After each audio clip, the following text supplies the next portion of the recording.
mãe solteira que perdeu o filho não quer deixar que isso aconteça de novo.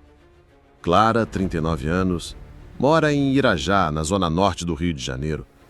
Desde que perdeu o filho mais velho, Gabriel, morto por uma bala perdida aos 17 anos, ela vive um luto silencioso e uma promessa: proteger o filho mais novo, Caio, de 11, a qualquer custo. Mas como criar um menino livre quando o coração de mãe vive em alerta? Na vizinhança simples e viva do subúrbio carioca, Clara tenta seguir em frente, cercada por histórias cruzadas, culpas guardadas e escolhas difíceis. No fim, Clara terá que decidir: seguir presa ao medo ou abrir espaço para a esperança. O sol ainda nem havia se levantado completamente quando Clara já estava de pé, com o café fervendo na chaleira e o cheiro de pão amanhecido esquentando no forno. O relógio da parede, insistente, marcava 5h42. Ela morava num sobrado simples no bairro do Irajá, zona norte do Rio de Janeiro, onde cada casa tem uma história triste para contar, mas também uma força silenciosa para seguir. Clara, 39 anos, era auxiliar de enfermagem no Hospital Rocha Faria. Mãe solo, trabalhava em 2 turnos, com pouco tempo para si e toda a vida dedicada ao filho mais novo, Caio, de 11 anos. Os olhos dela viviam cansados, mas ainda tinham um brilho difícil de apagar, talvez uma faísca do que ela foi antes da tragédia. Aos olhos dos vizinhos, Clara era reservada, mas prestativa, sempre pronta para socorrer alguém com pressão alta ou dar um jeito num corte de faca. Mas bastava tocar no nome de Gabriel, o filho mais velho, que Clara se fechava. Gabriel tinha morrido aos 17, numa madrugada de março, vítima de uma bala perdida enquanto voltava do curso técnico. Desde então, a casa perdeu o riso e ganhou trincas invisíveis. "Ô mãe, tu me acordou antes do despertador", resmungou Caio descendo as escadas com os cabelos arrepiados. "Tem excursão hoje, lembra? Vai para a Quinta da Boa Vista com a escola. Precisa de tempo para comer direitinho." Ela ajeitou a camisa do uniforme do menino como se fosse blindá-lo do mundo. Cada saída de Caio de casa era um teste de fé. "Tem que ficar sempre do lado da professora, ouviu? E não se afasta do grupo. Nada de ir pro mato tirar foto igual você gosta. Fica perto." "Eu sei, mãe." Clara respirou fundo e segurou o rosto do filho entre as mãos. "Eu confio em você, mas o mundo é traiçoeiro e a gente não tem margem para erro." Caio assentiu, sem entender o peso das palavras da mãe. Ela o acompanhou até o portão da escola, como fazia todo dia. Só que naquela manhã, ao ver um ônibus escolar partir, um arrepio percorreu as costas de Clara.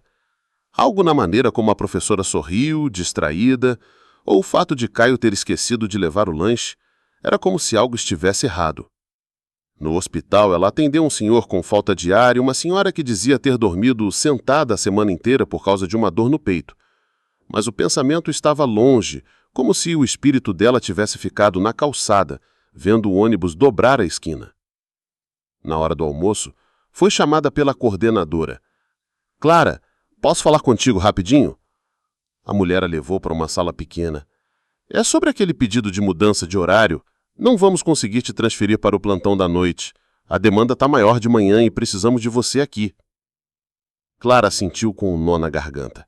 Queria trabalhar de noite para acompanhar mais o Caio. O trauma da morte de Gabriel a transformara numa sentinela incansável. Dormia leve, acordava com qualquer barulho e se culpava por cada minuto em que não estava por perto. "Tudo bem, eu entendo." Ao sair da sala, o celular vibrou. Uma ligação do colégio. O coração dela disparou. Atendeu no primeiro toque. "Dona Clara, aqui é a diretora. A excursão atrasou um pouco, mas está tudo certo. Só ligamos porque o Caio teve um pequeno mal-estar, mas já está melhor. Ficou um pouco tonto por causa do calor." Clara agradeceu, mas a ligação não ajudou em nada a acalmar a ansiedade dela. Mal-estar? Caio nunca passava mal. Não era apenas o calor. Era um medo. O mesmo medo que ela sentia desde que perdeu o primeiro filho. À noite, deitada no sofá, Clara recebeu Caio em casa como quem recebe alguém que voltou da guerra. Examinou o menino com olhos de médica e de mãe. Ele estava bem, mas a aflição não passava. Mãe, disse ele com a voz baixa, você vai ser sempre assim comigo? Ela hesitou. Sentiu-se nua. Assim como? Com medo, me tratando como se eu fosse quebrar. Ela demorou para responder. Pegou a mão dele, pequena, mas quente. Eu já quebrei uma vez, filho, e não quero passar por isso de novo. Caio não respondeu, só encostou a cabeça no ombro dela, e por um instante o silêncio foi um bálsamo. Mas Clara sabia, a dor dela ainda estava viva e podia cobrar um preço mais alto do que ela esperava. O barulho do despertador invadiu o quarto como um alarme de incêndio.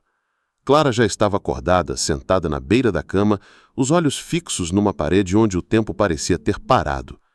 Naquela parede, a última foto de Gabriel, uniforme azul da escola, sorriso tímido, os olhos castanhos iguais aos dela. Fazia 3 anos daquele março cinzento. Na cozinha, Caio preparava seu próprio café com leite, como fazia quando queria agradar a mãe. Clara desceu as escadas devagar, como quem desce para uma conversa difícil. Dormiu bem? Perguntou, servindo-se de um pouco do café já frio. Dormi. Sonhei com Gabriel, acredita? Clara parou. Só o nome já bastava para fazer o ar sumir dos pulmões. Sonhou o quê? Que ele estava me esperando na porta da escola. Ele estava rindo. Ela sorriu, mas com a boca. Por dentro, a lembrança era uma lâmina. Às vezes ele vem visitar a gente nos sonhos, né? Caio assentiu e tomou um gole do leite. Queria contar mais, mas viu nos olhos da mãe que era melhor parar por ali. Na rua, o ônibus escolar passou sem buzinar. Clara, que sempre levava o filho até a esquina, hesitou um segundo, mas Caio já corria com a mochila nas costas. Espera, Caio! Olha para os 2 lados antes de atravessar! Gritou ela com um susto que não combinava com a cena. O menino obedeceu, mas fez um gesto com a mão como quem diz, eu sei, mãe. A liberdade parece perigosa quando se vive do lado da perda. No hospital, Clara cruzou o corredor com passos rápidos. No plantão do dia estava Pedro, um novo técnico em enfermagem. Moreno, 42 anos, barba mal feita e um jeito sereno, de quem já viu muito. Trocavam poucas palavras, mas havia um respeito silencioso entre eles. Na sala de repouso, Pedro se aproximou. Oi, tudo bem? Queria te agradecer por cobrir aquele plantão da semana passada. Tudo certo, disse Clara seca. Não tinha mais energia para conversas que não fossem urgentes. Pedro respeitou o silêncio, mas ficou. Você tem filhos? Clara olhou com desconfiança. Tenho. Um só agora. A resposta veio como um aviso. Entendo. Eu tenho uma filha também. Mora com a mãe. É complicado. O silêncio entre eles foi quebrado por um chamado no rádio. Emergência na sala 3. Mas por um instante, Clara olhou para Pedro e se viu refletida naquela dor contida. E isso a assustou mais do que qualquer plantão. Na volta para casa, Clara percebeu uma movimentação estranha na calçada. Dona Celeste, vizinha antiga, falava com uma mulher de costas, jovem, loira, gesticulando com intensidade. Quando Clara se aproximou, a moça virou. Você é a mãe do Gabriel? Clara parou no tempo. O coração deu um pulo. Por quê? Desculpa, é que eu estudei com ele. Eu sou a Érica. A gente era da mesma sala. Eu nunca consegui vir aqui depois do que aconteceu, mas eu estava lá naquela noite. O mundo girou. Clara apertou a alça da bolsa. Não queria ouvir. Não agora. Mas algo a segurou no chão. O que você quer dizer com "tava lá"? Eric hesitou. É que o que disseram não foi bem assim. O Gabriel, ele não estava sozinho. E ele não foi só vítima da bala perdida. Ele estava fugindo de alguma coisa. Clara sentiu a rua se apagar. O passado voltava sem ser convidado. Você está dizendo que o meu filho estava envolvido com o quê? Érica mordeu os lábios nervosa. Eu não sei de tudo, mas ele andava com gente errada. Tinha medo. Ele queria sair disso. Ele me disse uma semana antes. Clara se afastou com o rosto pálido. A rua, as vozes, os carros, tudo ficou longe. Naquela noite, Clara não dormiu. Pegou a caixa de memórias de Gabriel, bilhetes, cadernos, uma correntinha, e ficou olhando por horas. Uma frase de Érica ecoava sem parar. Ele queria sair disso. Quantas coisas Clara não viu? O que mais o silêncio do filho escondia? No quarto ao lado, Caio dormia tranquilo, e pela primeira vez, Clara sentiu algo diferente. Medo de estar afogando o que ainda podia ser salvo. O dia amanheceu abafado no subúrbio, como se o ar carregasse um segredo. Clara saiu cedo, mas o corpo estava no automático. O encontro com Érica na noite anterior ainda pesava no peito. As palavras da jovem rodavam como um ventilador desregulado dentro da cabeça. Ele queria sair disso. Na mesa da cozinha, Clara observou Caio mastigando distraído uma fatia de pão com manteiga. Notou o jeito como ele segurava o celular debaixo da mesa, rindo com mensagens que ela não conseguia ver. O que é tão engraçado aí? Caio olhou rápido, meio culpado. Nada, mãe. É um grupo da escola. Me mostra. Mãe. Ela pegou o celular antes que ele reagisse. Abriu o grupo. Só memes, piadas bobas. Mas entre eles uma conversa privada chamava a atenção. Lucas SK8. Clara clicou. Hoje, depois da aula, bora no aterro? Caio. Não sei. Minha mãe fica em cima. Pô, mas é rapidão. Só a gente, igual da outra vez. Clara sentiu um aperto no estômago. Igual da outra vez? Que outra vez? Onde ele tinha ido sem ela saber? Caio tentou explicar. Mãe, é só pra andar de skate, não tem nada demais. Eu nunca saí escondido. Ela olhou firme. Eu já perdi um filho. Você acha mesmo que pode sair por aí e não me contar? Eu não sou o Gabriel. O silêncio cortou a cozinha como uma faca. Caio percebeu que dissera tarde demais. Clara o encarou com os olhos ardendo. Não, você não é. Mas é tudo o que me sobrou. Na rua, Clara passou em frente à casa de Dona Celeste, que varria a calçada. Bom dia, Clara. Tô te achando com uma cara tão abatida, minha filha. Clara hesitou, depois se aproximou. Dona Celeste, a senhora sabia com quem o Gabriel andava? A vizinha parou, o olhar baixou. Sabia que ele andava diferente, isso sim, mais calado, às vezes voltava tarde, com o olhar assustado. Mas a gente não quer se meter, né? Eu devia ter visto. Não se culpe, Clara. Filho tem mundo dentro dele que nem a mãe consegue entrar. No hospital, o plantão seguia puxado. Pedro notou o semblante de Clara e ofereceu um café. Quer conversar? Você vai rir de mim. Nunca? Ela suspirou. Pela primeira vez, deixou escapar. Tô começando a achar que o meu filho, o Gabriel, não foi tão inocente como eu pensava, e isso tá me matando. Pedro ficou em silêncio. Não havia frases prontas para a dor que ela carregava. Às vezes a gente idealiza quem partiu. Acha que só porque morreu virou santo. Mas filho é humano e errar faz parte da idade. A culpa não é sua, Clara. Ela olhou para ele como se procurasse uma âncora. Mas e se ele gritou por ajuda e eu não ouvi? Ele respondeu com delicadeza. Então ouve o Caio agora, antes que ele também aprenda a se calar. Naquela noite, Clara bateu na porta do quarto de Caio. Posso? O menino estava de fone, mas tirou. Desculpa pelo que eu falei hoje de manhã. Ela se sentou na beira da cama. Eu também. Fico tão preocupada que acabo esquecendo que você está crescendo. Eu não quero te machucar, mãe, mas eu não sou o Gabriel. Eu sei, mas às vezes o meu coração não sabe disso. Ele ainda espera ver os dois sentados à mesa. Caio segurou a mão dela, abraçou, apertado como quem segura o tempo. Mas no fundo, algo nela dizia que confiar significava aceitar que o controle era uma ilusão. E isso era o mais difícil. No escuro, depois que Caio dormiu, Clara pegou o celular e digitou o nome que passou o dia ecoando. Érica, contato da escola Gabriel. Ela escreveu. Podemos conversar melhor? Preciso entender o que você quis dizer. E apertou enviar. O celular vibrou às 6h18 da manhã. Clara já estava acordada. Não dormira direito, a cabeça povoada por memórias de Gabriel e pela mensagem que enviara a Érica na noite anterior. Érica respondeu: "Claro, hoje à tarde, na pracinha da rua Itapeva, é mais tranquilo." Clara encarou o texto com as mãos trêmulas.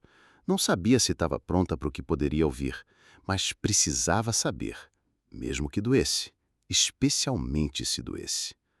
O plantão passou arrastado. No hospital, Clara errou um procedimento simples, esqueceu uma anotação e levou uma bronca da supervisora. Pedro, atento, a chamou de canto. "Tá em outro mundo, né?" "Tô." Ele esperou. "É sobre o Gabriel. Uma menina da escola quer me contar coisas que eu nunca soube e isso tá me desmontando." Pedro assentiu, solidário. Às vezes, saber a verdade é melhor do que viver perseguido pelas perguntas. Ela olhou para ele com um aperto no peito. E se a verdade for pior do que eu imaginei? Pior é o silêncio. Às 15 horas, Clara chegou na pracinha da rua Itapeva. O lugar era simples, com 2 bancos de cimento, um escorregador enferrujado e a sombra de uma amendoeira. Érica já estava lá, sentada, as mãos suadas sobre o colo.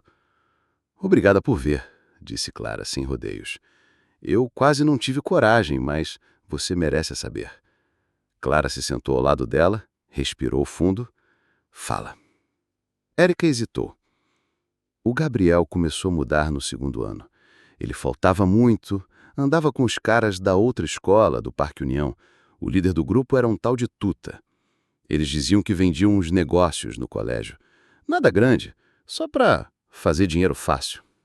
O Gabriel entrou nessa por pressão, mas ele tinha medo. "Por que ninguém me disse?" "Porque ele era bom em esconder. E acho que ele queria te proteger. Ele tinha vergonha." "Ele te contou?" "Uma semana antes de morrer, ele me disse que ia sair, que ia contar tudo para a senhora, que queria mudar de escola, recomeçar." Ele chorou, disse que sentia que ia dar merda. Clara apertou o braço da jovem sem perceber. "Ele ia me contar?" "Ia." As duas ficaram em silêncio. Os sons da praça pareciam distantes. Crianças brincando, o barulho de um avião. Coisas que seguem, mesmo quando tudo dentro da gente para. Clara então perguntou: "Ele morreu fugindo deles?" Érica assentiu devagar. "Tava indo embora do curso. Viu um carro parado do outro lado da rua. Correu. A bala. A bala foi da PM. Mas ele corria porque achava que era o Tuta."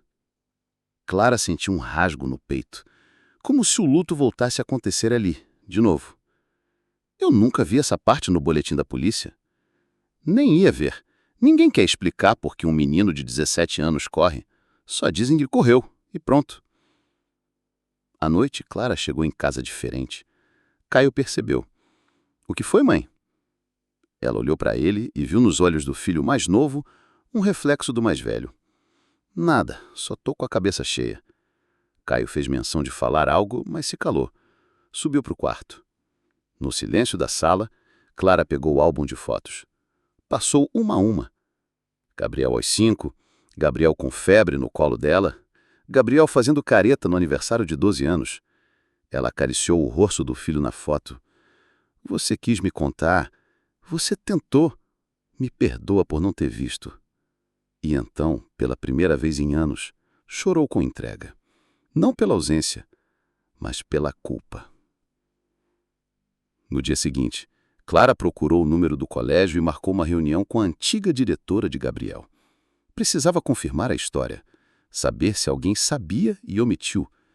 Queria nomes, não por vingança, mas para encerrar um ciclo. Enquanto isso, Pedro reparava cada vez mais na forma como Clara andava com a alma exposta. E, discretamente, começava a ficar ao lado dela por mais do que empatia. Mas Clara não sabia. Ainda estava demais dentro do passado para notar qualquer gesto de futuro. Naquela manhã de quarta-feira, o céu estava claro, mas Clara sentiu o peito nublado. O caminho até o colégio onde Gabriel estudava era curto, mas as lembranças o tornavam longo demais. Cada esquina parecia guardar um pedaço do que ela não quis enxergar anos antes. A escola estava quase igual. O mesmo portão azul, os mesmos muros picheados, as vozes de adolescentes ecoando pelo pátio. Mas Clara, parada ali, parecia uma estranha no tempo. A diretora, Dona Vilma, 58 anos, a recebeu na sala administrativa. Clara, faz tempo. Meus sentimentos mais uma vez. Obrigada. Eu preciso conversar sobre o Gabriel, saber o que nunca me contaram. Ela observou com cautela, respirou fundo, tirou os góculos. Clara, seu filho era um bom menino. Inteligente, mas... Sim, nós notamos mudanças no comportamento dele no último ano. Faltas evasivas, algumas brigas fora do colégio. E vocês não me avisaram? Tentamos, mas Gabriel era muito discreto. Quando chamamos você para a reunião, ele veio sozinho. Disse que você estava trabalhando, disse que ia melhorar, que ia resolver. Nunca levantamos suspeitas de algo mais sério. Só achávamos que era uma fase. Clara apertou as mãos sobre o colo. Ele estava envolvido com um rapaz chamado Tuta. Você ouviu esse nome? A diretora empalideceu levemente. Ouvi sim, mas não oficialmente. Outros alunos comentavam. Era alguém que rondava os jovens aqui da região. Um aliciador, segundo se dizia. Mas sem provas, sem registros. E ninguém fez nada? É difícil quando se tem apenas rumores. E a escola pública, Clara. A gente tenta, mas às vezes perde para a rua. Ela se levantou. O olhar era de frustração e luto misturados. Ele ia me contar tudo. Mas morreu antes. Você não pode se culpar por isso, Clara. Mãe nenhuma vê tudo. A gente tenta proteger, mas tem coisa que foge do nosso alcance. Ela apenas assentiu. Não era consolo que buscava. Era verdade. Na volta para casa, Clara passou por um grupo de adolescentes rindo alto na calçada. Entre eles, Caio. E o Lucas, o tal de skate. Os dois com mochilas nas costas e um skate na mão. Ela freou, preocupada. Caio! O menino virou surpreso. Mãe, o que é que você está fazendo aqui? A escola já acabou há mais de 1 hora. Lucas se afastou sem graça. Caio ficou parado. A gente ia só andar um pouco no fim da rua. Sem me avisar? Ia mandar mensagem. Ia, mas não mandou. Ela percebeu os olhos do filho se enchendo. O tom dela estava mais duro do que queria. Entra no carro. No caminho, Caio ficou em silêncio. Clara também. Na sala, Clara tentou explicar. Eu tô tentando te proteger, Caio. Você não entende agora, mas... Mãe, eu não sou o Gabriel. Você já disse isso. Mas você parece esquecer. Ela engoliu seco. Eu tô com medo, Caio. Porque eu já perdi um filho. E agora, toda vez que você sai e não avisa, parece que o mundo vai me engolir de novo. E eu fico com medo de viver sempre preso nisso. Você precisa confiar. Nem tudo que aconteceu com o Gabriel vai acontecer comigo. Mas e se eu errar de novo? Então erra tentando, não sufocando. Clara olhou para ele. Era difícil ouvir aquilo. Mas por dentro, algo nela começava a se abrir. Como uma janela trancada demais que finalmente recebe vento. Mais tarde, no hospital, Pedro a esperava na saída. Camisa de botão, mochila nas costas, sorriso contido. Tá tudo bem? Mais ou menos, disse Clara sincera.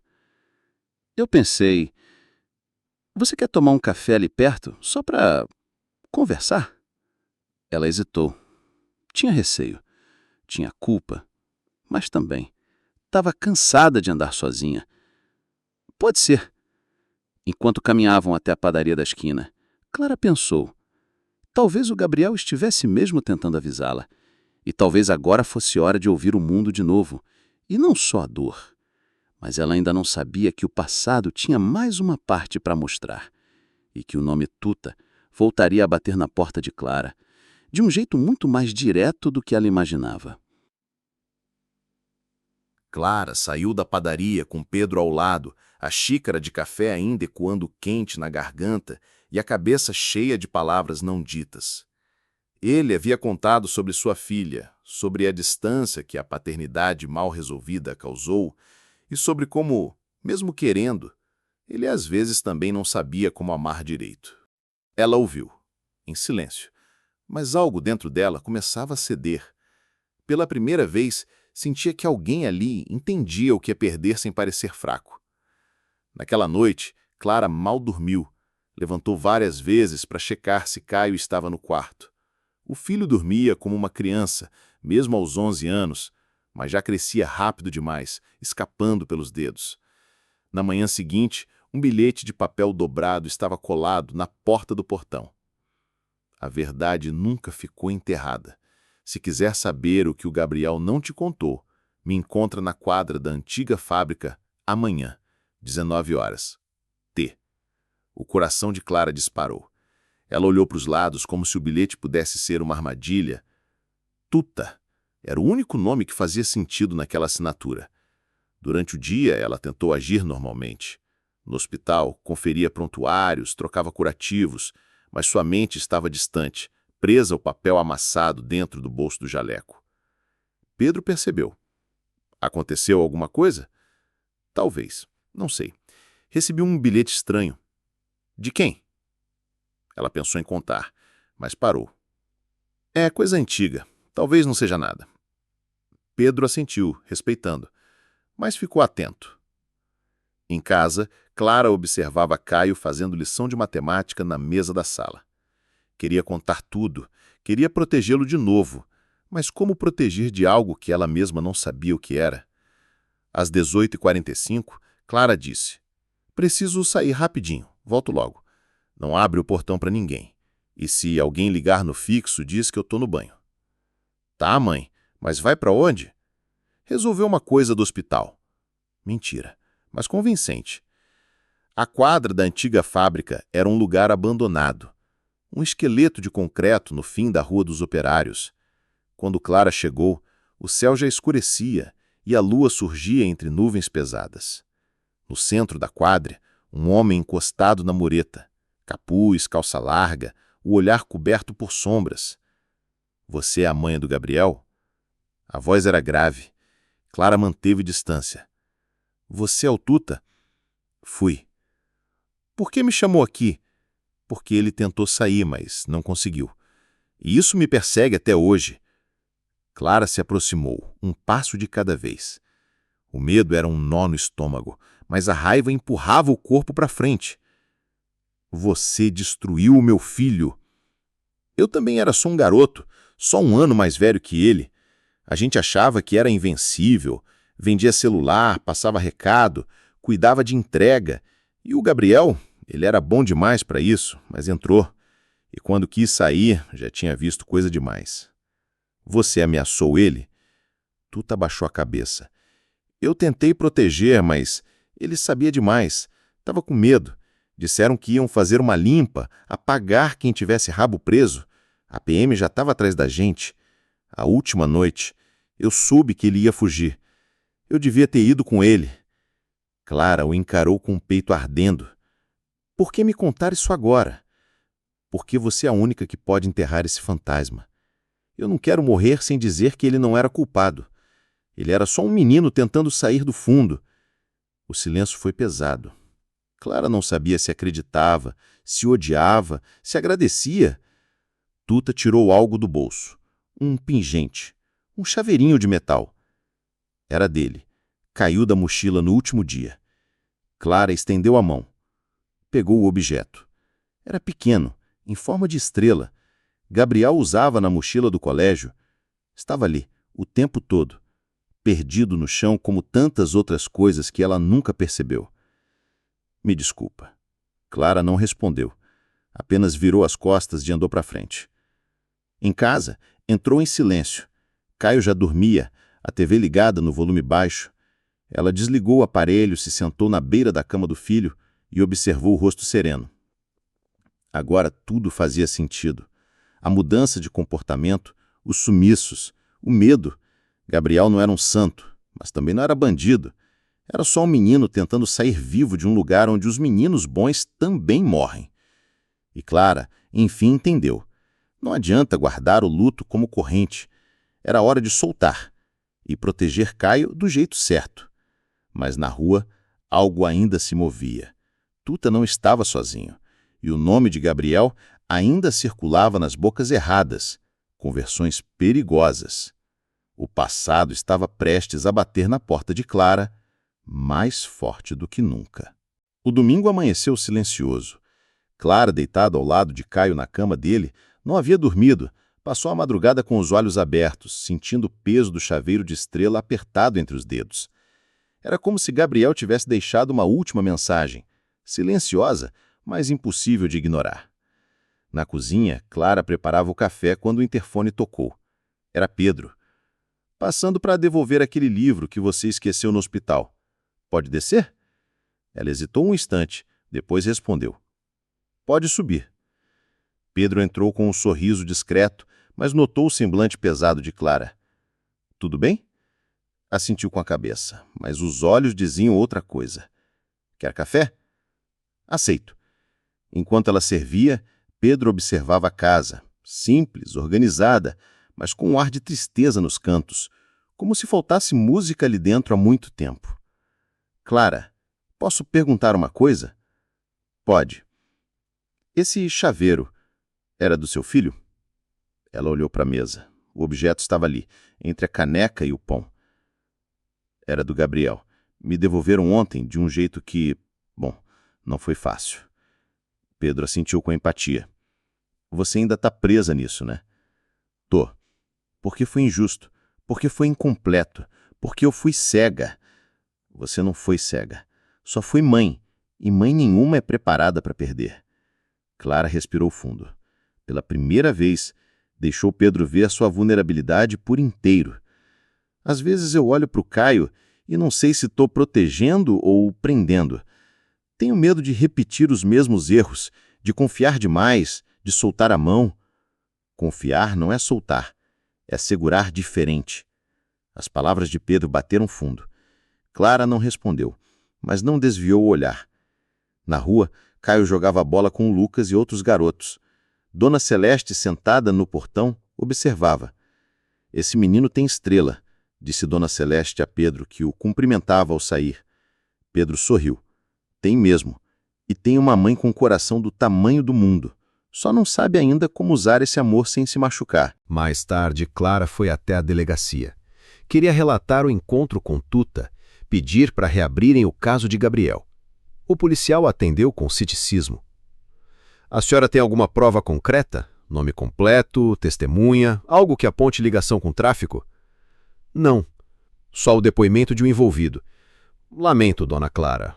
A gente entende sua dor, mas sem elementos novos é complicado reabrir um inquérito já arquivado.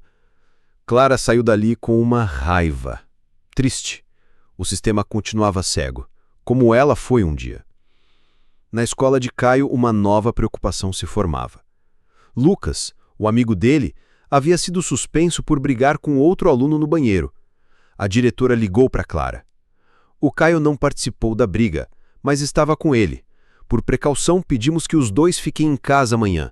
Foi um desentendimento sério. Clara desligou, gelada. Em casa, esperou o filho chegar. Que história é essa? Mãe, não fui eu. O Lucas se irritou com um garoto que falou besteira sobre a mãe dele. E o que você estava fazendo lá? Tentando tirar ele de lá. Mas a diretora não quis ouvir. Clara tentou controlar a respiração. É disso que eu tenho medo. De você estar perto das coisas e o mundo jogar tudo no seu colo, igual jogaram no do Gabriel. Eu não sou o Gabriel. Eu sei. Mas você vive no mesmo mundo que levou ele. E o mundo, filho, o mundo não tem coração de mãe. Naquela noite, Clara ligou para Érica. Precisava entender mais. Você ainda tem contato com alguém daquele grupo? Gente que andava com Gabriel?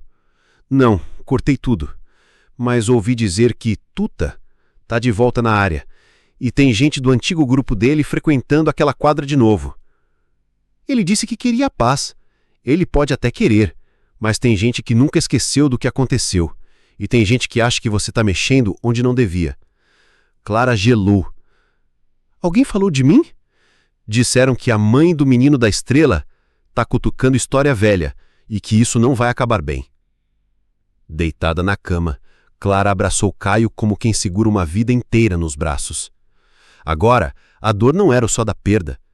Era o medo real e iminente de que, ao tentar esclarecer a morte de Gabriel, ela estivesse abrindo uma porta perigosa, uma que poderia pôr Caio em risco também. Mas dentro dela, uma certeza crescia. Não havia mais volta. Ou enfrentava a verdade até o fim, ou viveria para sempre refém do passado. Clara começou a desconfiar de tudo, de cada passo na rua, cada olhar atravessado. A conversa com Érica ainda ecoava na cabeça como uma sirene. Dizem que você está mexendo onde não devia. Era como reviver os dias depois da morte de Gabriel. Só que agora, o perigo parecia rondar o filho que ainda estava vivo. Na manhã seguinte, Clara levou Caio até a escola pessoalmente, mesmo sabendo da suspensão. Quero falar com a diretora. Dona Ruth, mulher firme e cansada, a recebeu na sala.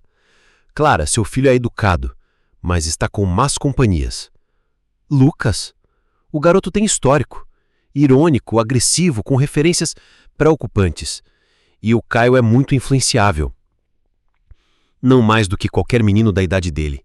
O problema é que a gente esquece o que era ser criança em bairro pobre. Qualquer erro vira atestado de condenação. A diretora olhou, séria. Eu sei da sua história. E sei do seu medo. Mas você precisa confiar mais no Caio.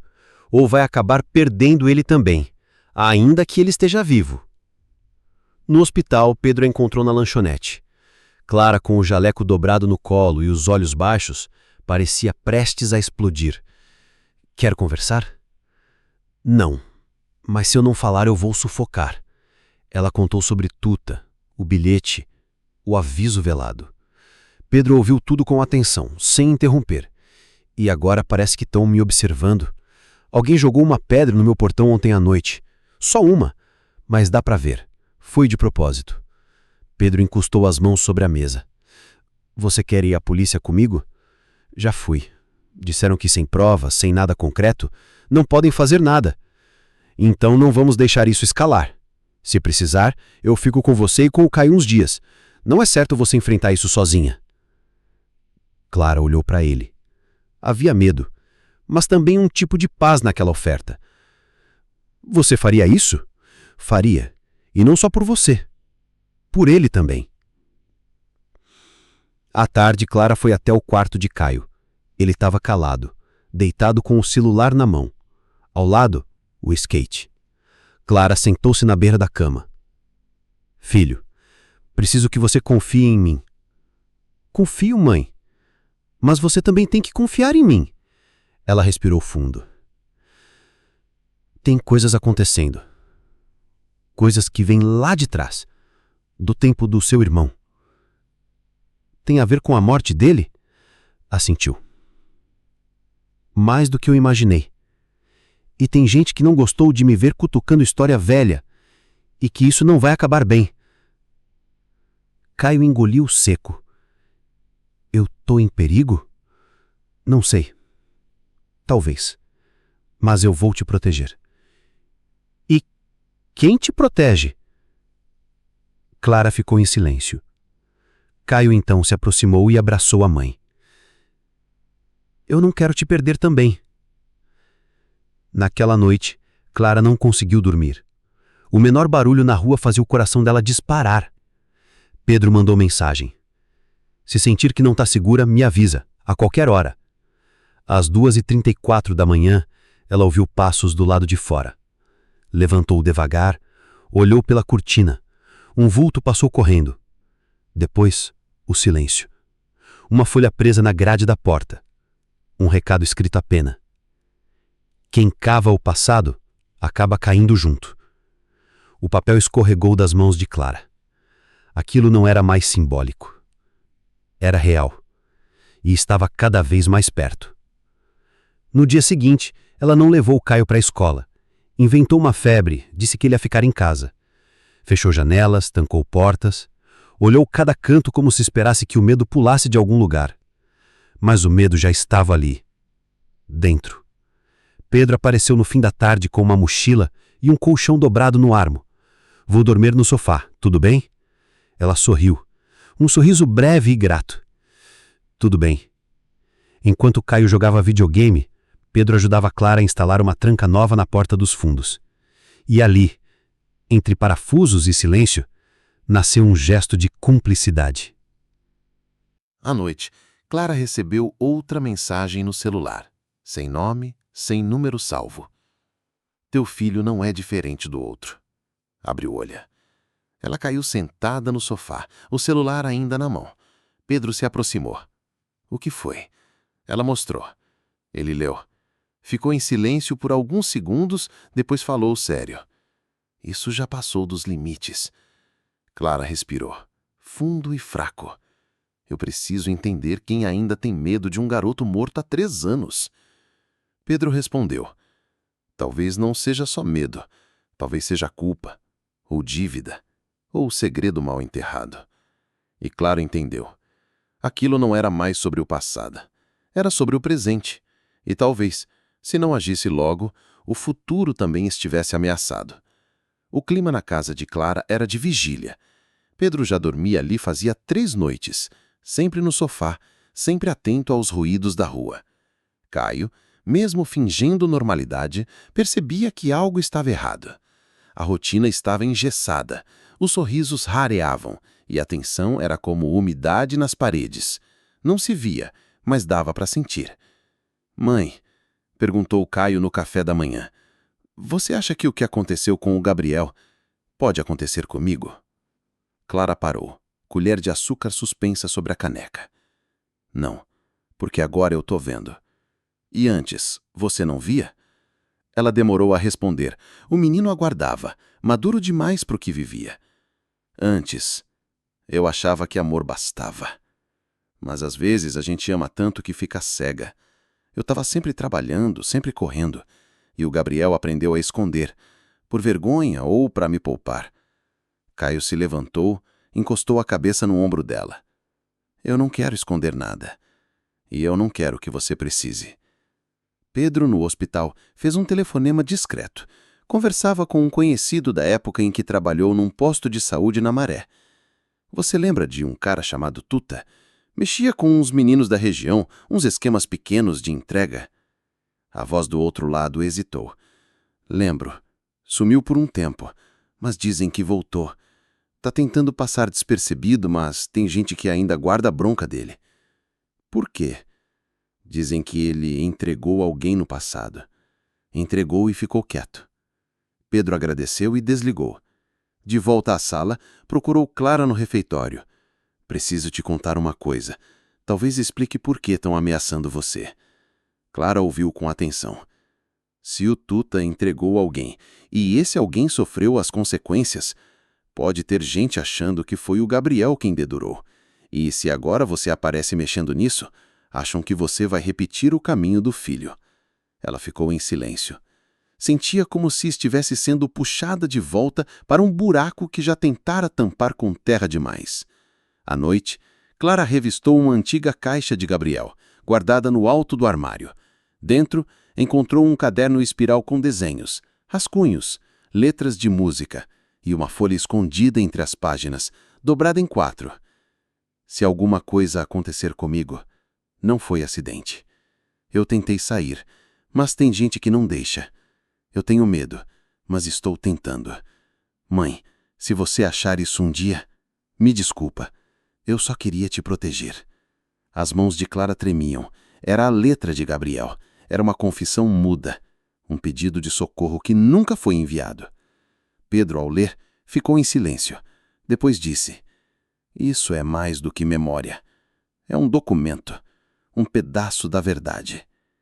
Tarde demais para fazer justiça? Talvez. Mas não para proteger o Caio. No dia seguinte, ao buscar Caio na escola, Clara percebeu um carro parado na esquina. Vidro fumê, motor ligado.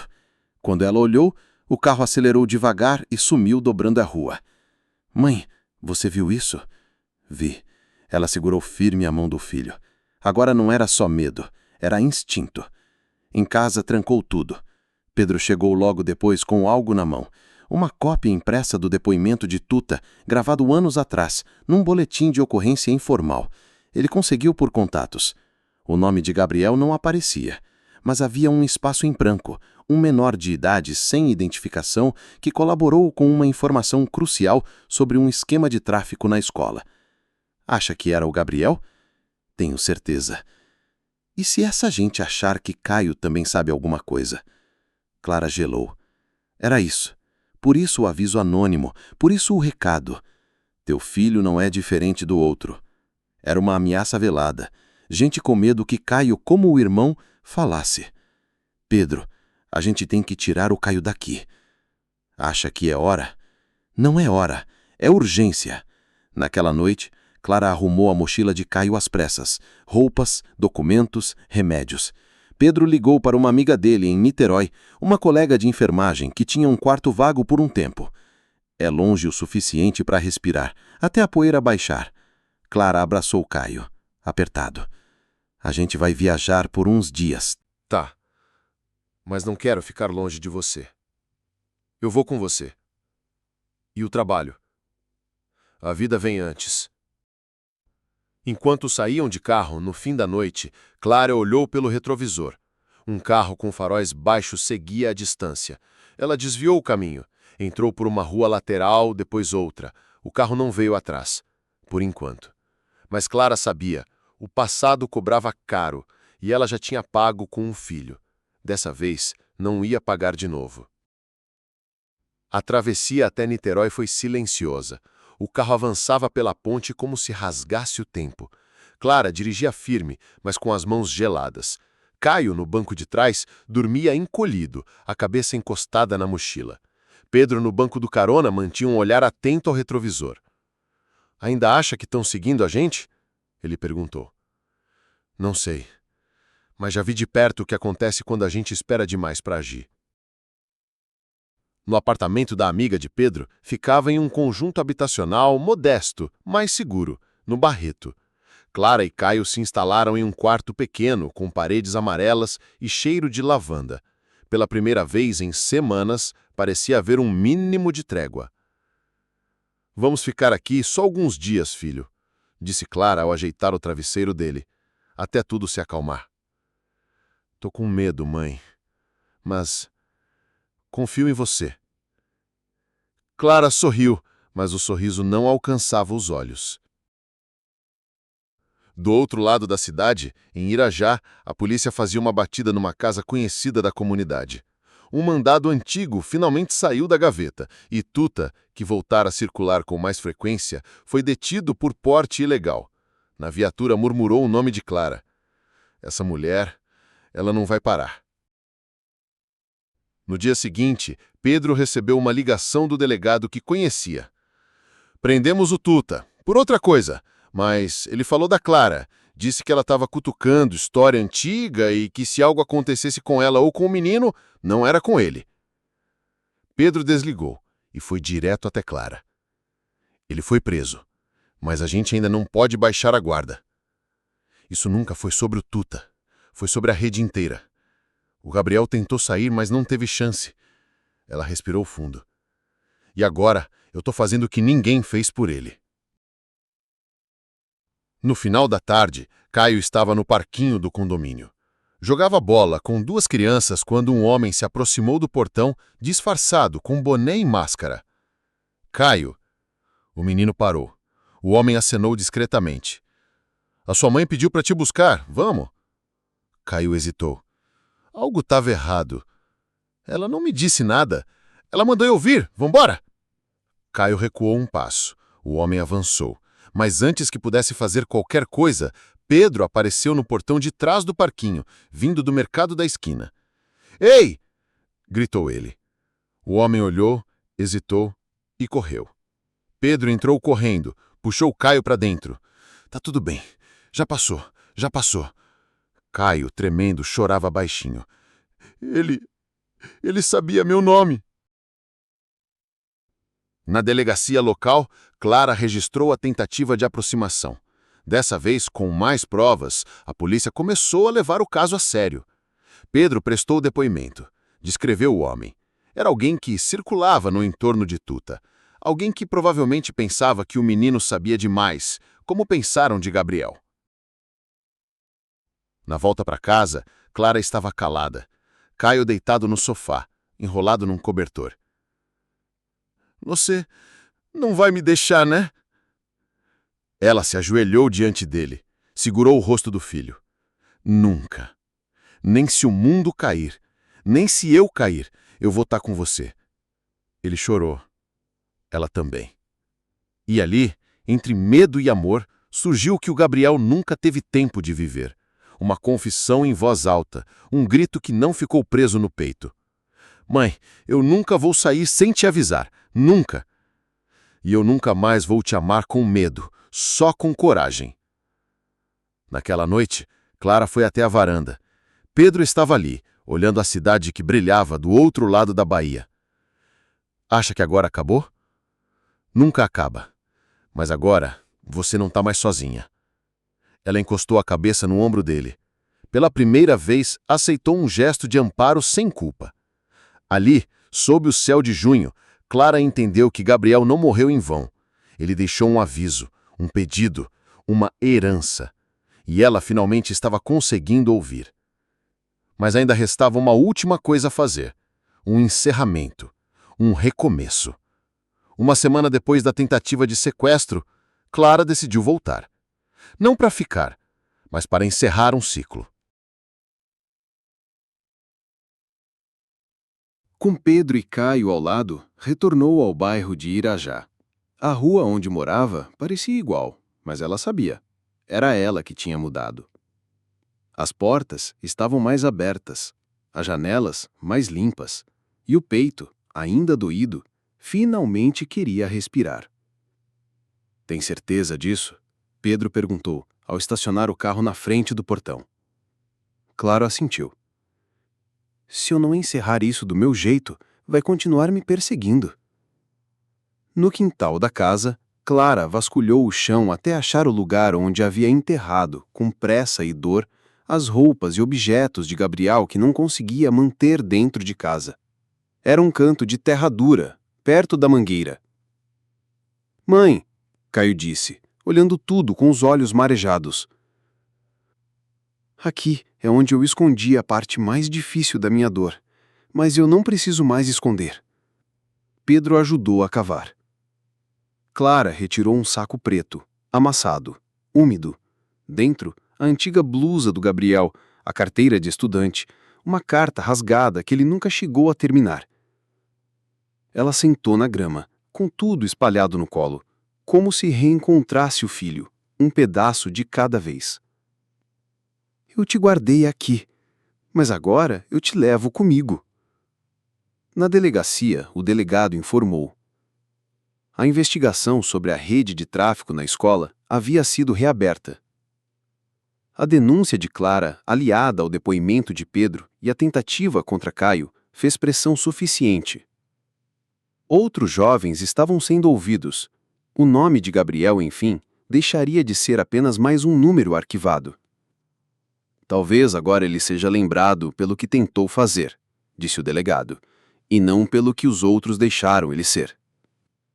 Dias depois, Clara voltou à escola de Caio. A diretora a recebeu com olhos emocionados.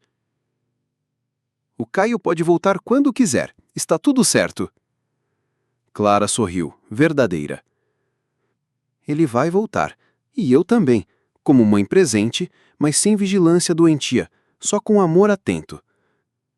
Na pracinha onde Gabriel costumava jogar bola quando era pequeno, Clara sentou no banco, o sol tocando o rosto. Caio estava do outro lado, andando de skate com cuidado, mas livre. Pedro lia o jornal ao lado. Nunca pensei que um dia eu conseguiria voltar aqui. E como você se sente? Em paz, não inteira, mas viva, e com espaço agora para ser feliz. Pedro fechou o jornal. A olhou sério, mas com ternura. E se você deixar, posso ocupar um pedacinho desse espaço também. Ela riu emocionada. Já está ocupado. Há tempos. Eles ficaram ali, lado a lado. E como uma prece silenciosa, o vento soprou leve sobre a praça. Clara não esqueceu Gabriel. Nunca esqueceria. Mas pela primeira vez, ela o colocou no lugar certo, dentro do peito, não dentro do medo. E assim, finalmente ela entendeu. Ser mãe não era evitar a dor, era amar mesmo sabendo do risco. Era ter coragem. Passaram-se 3 meses desde que Clara decidiu deixar o medo no passado. A casa em Irajá tinha voltado a ser lar. Caio agora ia e voltava da escola com passos mais soltos, e Clara, mesmo ainda vigiando discretamente da janela, já não carregava o mesmo aperto no peito. O bairro, aos poucos, redescobria Clara como alguém que sorria. Dona Celeste, ao vê-la varrendo a calçada certa manhã, comentou: "Você tá com outra cara, menina. Tá leve." "Tô tentando viver, Celeste. Pela primeira vez em muito tempo, eu tô tentando mesmo." Na escola, Caio participava da feira de ciências. Apresentou um projeto simples sobre o ciclo da água, com um cartaz feito à mão e desenhos bem feitos. Clara assistia da primeira fileira, olhos brilhando. Pedro chegou no meio da apresentação e ficou ao lado dela. "Ele é bom, né?" disse ele baixinho. "Ele é meu milagre, todos os dias." No final de semana, os 3 foram juntos até o aterro do Flamengo. Caio queria andar de skate ali, finalmente com a autorização da mãe. Ela levou uma cadeira dobrável, ficou sentada sob a sombra de uma árvore, observando o filho. Não com medo, mas com orgulho. "Ele lembra o Gabriel?"